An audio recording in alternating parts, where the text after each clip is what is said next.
শেষ হলো চিকিৎসক নিয়োগের জন্য ৪৮তম বিশেষ বিসিএস এর প্রিলিমিনারি পরীক্ষা।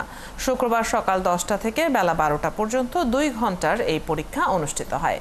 এমসিকিউ পদ্ধতির লিখিত এই পরীক্ষায় উত্তীর্ণরাই কেবল মৌখিক পরীক্ষায় অংশ নিতে পারবেন। লিখিত পরীক্ষায় উত্তীর্ণদের মৌখিক পরীক্ষা হবে ১০০ নম্বরের। ৩,০০০টি পদের জন্য লড়ছেন চিকিৎসকেরা। এই পরীক্ষার কেন্দ্র কেবল রাজধানী ঢাকাতে হয়েছে, ফলে বিভিন্ন বিভাগ থেকে প্রার্থীরা অংশ নিতে ঢাকায় আসেন।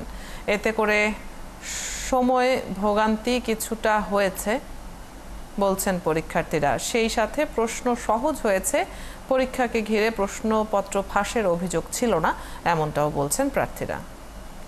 ২০০ নম্বরের পরীক্ষা না, শুধুই প্রিলি। এটা বিশেষ, যেহেতু স্বাস্থ্য বিশেষ, আমাদের শুধুই প্রিলি ছিল ২০০ নম্বরে।